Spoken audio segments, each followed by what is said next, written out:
ప్రజని గళం ప్రజాబలం AR5 news కి స్వాగతం. డబుల్ ఇంజిన్ సర్కార్తోనే రాష్ట్ర అభివృద్ధి సాధ్యమవుతుందని బీజేపీ రాష్ట్ర ఉపాధ్యక్షుడు విష్ణువర్ధన్ రెడ్డి, టీడీపీ పార్లమెంట్ అభ్యర్థి చదివిరాల భూపేష్ రెడ్డి, బద్వేలు మాజీ ఎమ్మెల్యే విజయమ్మ, బీజేపీ జిల్లా అధ్యక్షుడు వంగల శశిభూషణ్ రెడ్డి, టీడీపీ బద్వేలు సమన్వయకర్త రితీష్ కుమార్ రెడ్డి, కూటమి అభ్యర్థి బొజ్జ రోషన్లు పేర్కొన్నారు.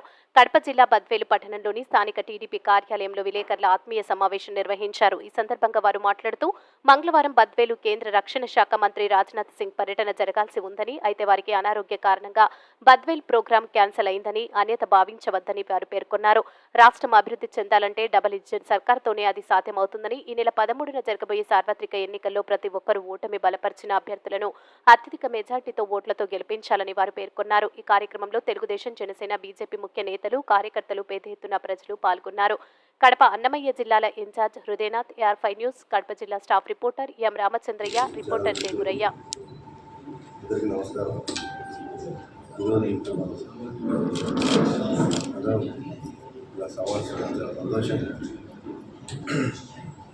ఈరోజు నేను బొజ్జ రోషన్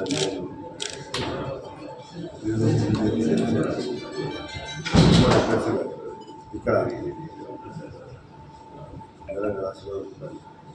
రాష్ట్రంలో నిలబడడం జరిగింది. మీడియా మిత్రులందరూ నాకు ఎంతో సహకరించి నేను చేసే ప్రతి ప్రోగ్రాం ప్రజల్లోకి తీసుకెళ్ళి ప్రత్యేక ధన్యవాదాలు, వందనాలు, నమస్కారాలు.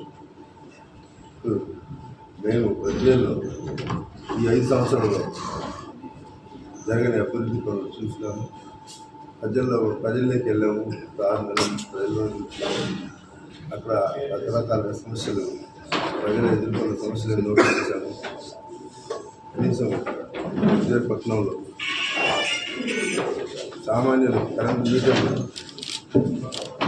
మీటర్లు పర్మిషన్ కావాలంటే మరి ఎంతో ఇబ్బంది పడుతున్నారు.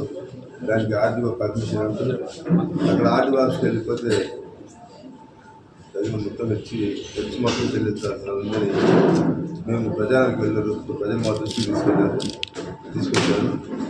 సో మరి ఏ గ్రామాలకు వెళ్ళినా రోడ్లు కానీ కరెంటు కానీ తాగునీరు వసతులు కట్టించుకున్న నాదుడే లేడు.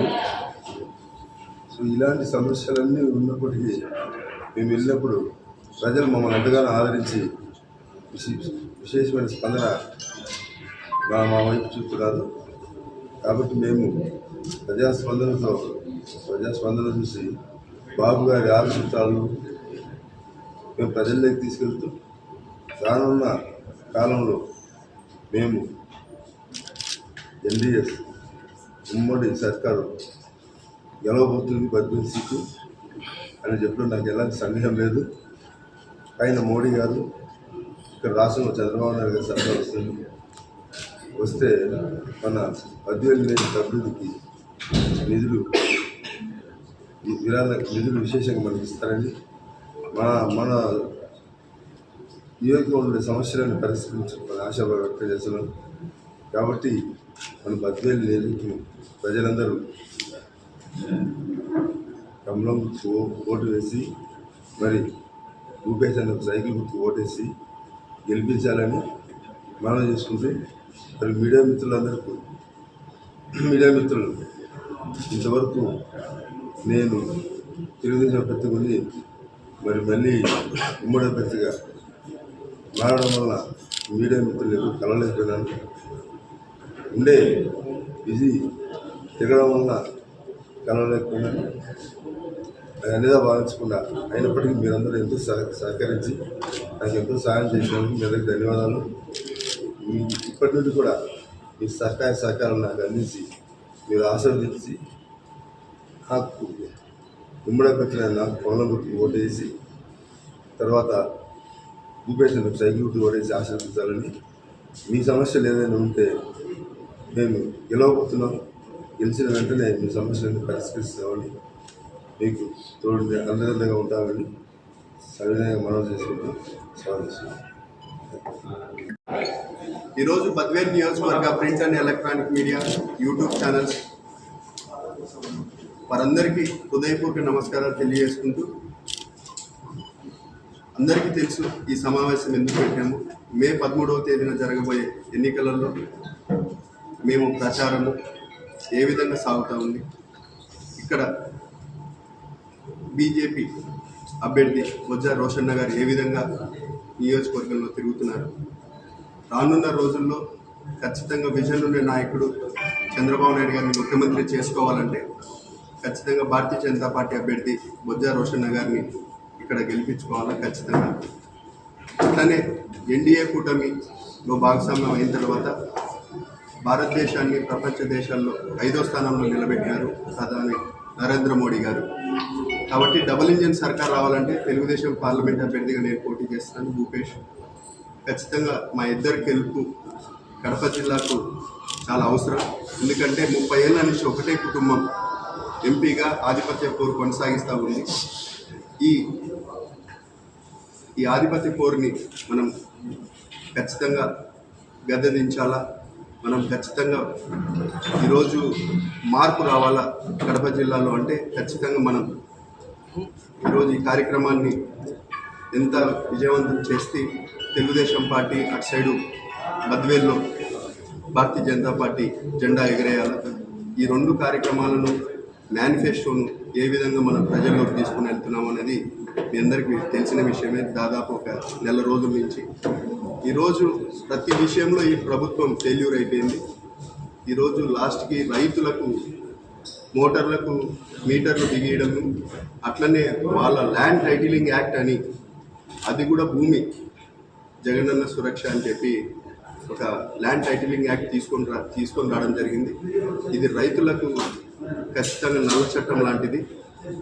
ప్రతి ఒక్క రైతు పాస్బుక్ వాళ్ళ ఫోర్ ఫాదర్స్ కానీ వాళ్ళ సొంతం పెట్టి కొనుక్కుంటే వాళ్ళ ఫోటోలు ఉండాలి తప్ప ఈ రాష్ట్ర ముఖ్యమంత్రి ఫోటో ఉండడం అనేది చాలా బాధాకరం. ఇది మేము ఖచ్చితంగా ఖండించాల్సిన విషయం. ఎలక్షన్ మూమెంట్లో ఉన్నప్పుడు కూడా దాని చట్టాన్ని ముందుకు తీసుకొని వచ్చి దాన్ని అమలుపరచడం అనేది ఆయన నిరంకుశ పాలనకు, ఒక రాక్షస పాలనకు అద్దం పట్టినట్టుంది. కాబట్టి ఈరోజు రైతులకు, నిరుద్యోగ యువతకు ఉద్యోగ అవకాశాలు కల్పించడంలో ఫెయిల్యూర్ అయిపోయింది ప్రభుత్వం. ఉన్న ఉద్యోగస్తులకు టయానికి జీతాలు ఇవ్వకుండా వాళ్ళని ఇబ్బంది పెడతా ఉంది. టోటల్గా పేద మధ్య తరగతి కుటుంబాలకు ఒక చేతితో సంక్షేమం అంటూనే బటన్ నొక్కుతూ డబ్బులు ఇస్తున్నామని చెప్తూనే ఒక చేతితో 1వ తేదీ వస్తానే కరెంటు బిల్లులు, బస్ ఛార్జీలు, పెట్రోల్ డీజిల్ రేట్లు, గ్యాస్ ధరలు, నిత్యావసర సరుకుల ధరలు ఏ విధంగా పెంచిన అంటే ప్రతి వర్గాన్ని ఈ ప్రభుత్వం పూర్తిగా విస్మరించింది. కాబట్టి మంచి రోజులు రావాలి ఆంధ్రప్రదేశ్ కంటే చంద్రబాబు నాయుడు గారు ముఖ్యమంత్రి కావాలా. చంద్రబాబు నాయుడు గారు ముఖ్యమంత్రి కావాలంటే ఇక్కడ భారతీయ జనతా పార్టీ అభ్యర్థి బొజ్జా రోషన్న గారు ఖచ్చితంగా గెలవాలి. అట్లనే నరేంద్ర మోడీ గారు మళ్ళా ప్రధానమంత్రి కావాలంటే కడప పార్లమెంట్ అభ్యర్థిగా చరిత్రలో భూపేష్ రెడ్డి పోటీ చేస్తున్నారు. నాకు కూడా అవకాశం ఇచ్చి ఖచ్చితంగా తెలుగుదేశం జెండాను కడప పార్లమెంట్ నియోజకవర్గ స్థానంలో మనం గెలిపించుకోగలిగితే రేపు కడప పార్లమెంట్ గొంతుకై ఖచ్చితంగా సమస్యల మీద పోరాడి నాయకుడుగా కాకుండా సేవకుడుగా ఉంటానని కడప జిల్లా ప్రజలకు మరొకసారి తెలియజేస్తున్నాను. అట్లనే ఈరోజు ప్రింట్ అండ్ ఎలక్ట్రానిక్ మీడియా వారికి కూడా విజ్ఞప్తి చేస్తున్నాం. మీ ఓటు కూడా ఖచ్చితంగా మా అందరికీ అవకాశం ఇవ్వాలి. మంచి చెడు ఆలోచన చేయాలి. ఈరోజు ఏ విధంగా ఉందో మీరు చూస్తూనే ఉండాలి. ఈ విషయాన్ని పూర్తిగా మీరందరూ దృష్టిలో పెట్టుకొని మాకు సహకరించి సాయం చేయాలని కూడా మిమ్మల్ని కూడా కోరుకుంటున్నాను. Thank you so much.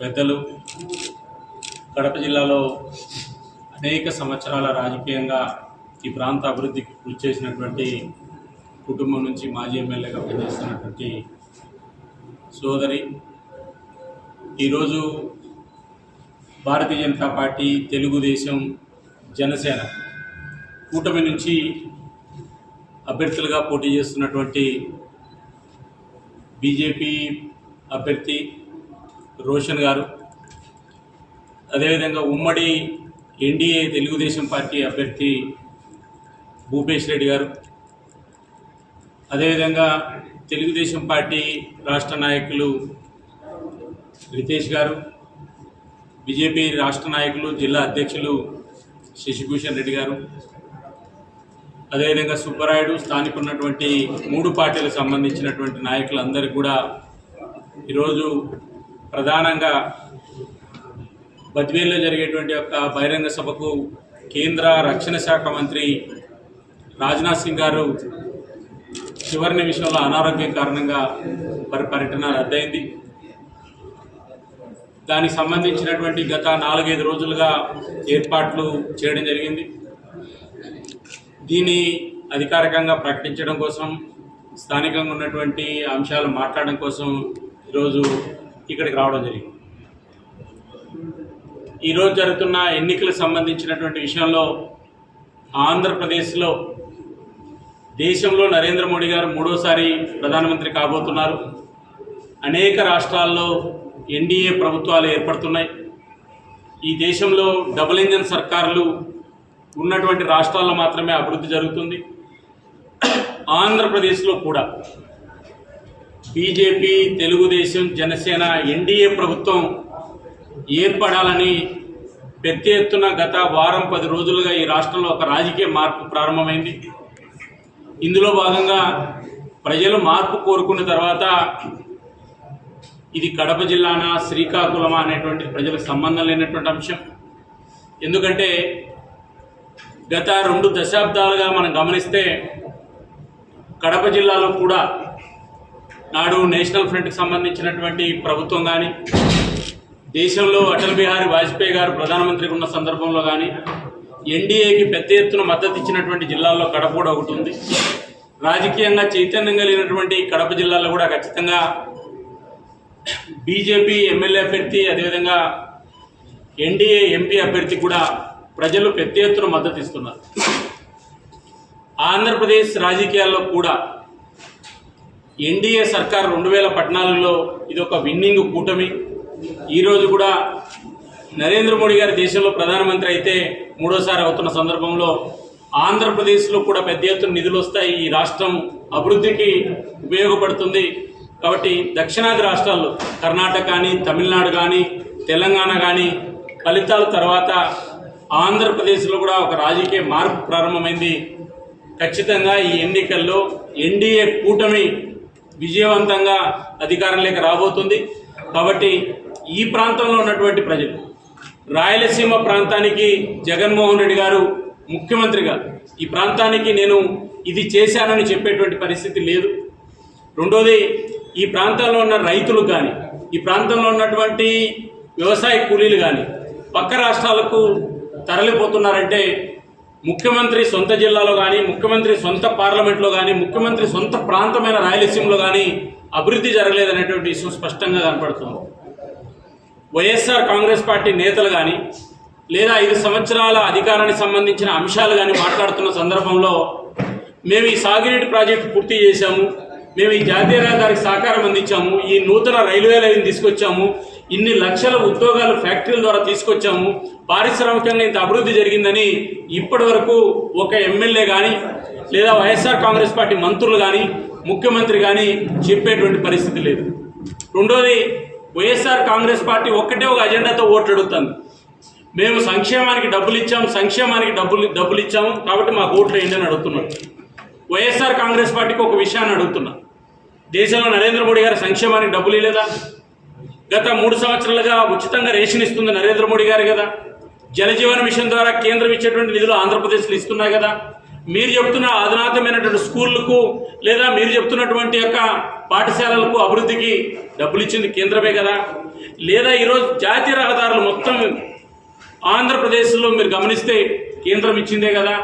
మరి కేంద్రం ఒకవైపు సంక్షేమానికి నిధులు ఇస్తూ, ఒకవైపు అభివృద్ధి చేస్తున్న సందర్భంలో ఆంధ్రప్రదేశ్లో ఈ రకమైనటువంటి అభివృద్ధి మేము చేశామని వైఎస్ఆర్ కాంగ్రెస్ పార్టీ ఎందుకు చెప్పలేకపోతుంది?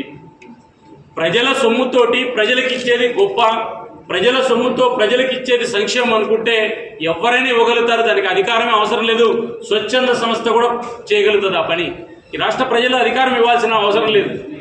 వైఎస్ఆర్ కాంగ్రెస్ పార్టీ ఈ రాష్ట్రంలో ప్రజల సొమ్ము తీసుకొని ప్రజలకు పంచి మళ్ళీ మాకు ఓట్లు వేస్తారనేటువంటి ఒక ఆలోచనలో ఉన్నారు. కాబట్టి ప్రజలు ఆంధ్రప్రదేశ్లో ఈరోజు కోరుకుంటున్నది 50 ఎకరాలు వ్యవసాయ పొలం ఉన్నటువంటి రైతులు కర్ణాటక, తమిళనాడుకు వలసపోయేటువంటిది కాదు. ఇంజనీరింగ్ డిగ్రీ చదువుకున్నటువంటి విద్యార్థులు, రాష్ట్రంలో ఉన్న నిరుద్యోగులందరూ కూడా ఆంధ్రప్రదేశ్లో ఒక నిర్దిష్టమైనటువంటి ఆర్థిక వనరులు సమకూర్చేటువంటి పని ఏది కూడా చేయడం లేదు.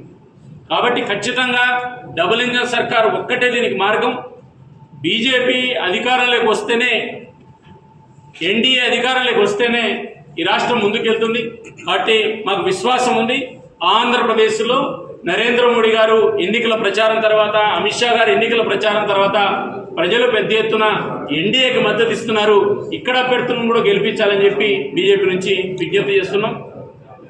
ఈ ప్రాంతంలో ఉన్నటువంటి ప్రధానమైన సమస్యలు ఈరోజు కాశిరెడ్డి నాయనికి సంబంధించినటువంటి ఏదైతే కేంద్ర ప్రభుత్వానికి సంబంధించిన రిజర్వ్ ఫారెస్ట్ పరిధిలో ఉన్నటువంటి భూమికి సంబంధించింది ఏదైతే ఉందో, ఖచ్చితంగా రేపు ఇక్కడి నుంచి శశిభూషణ్ రెడ్డి నేతృత్వంలో ఒక డెలిగేషన్ ప్రధానమంత్రిని కలవడానికి విజయవాడకు వస్తుంటారు.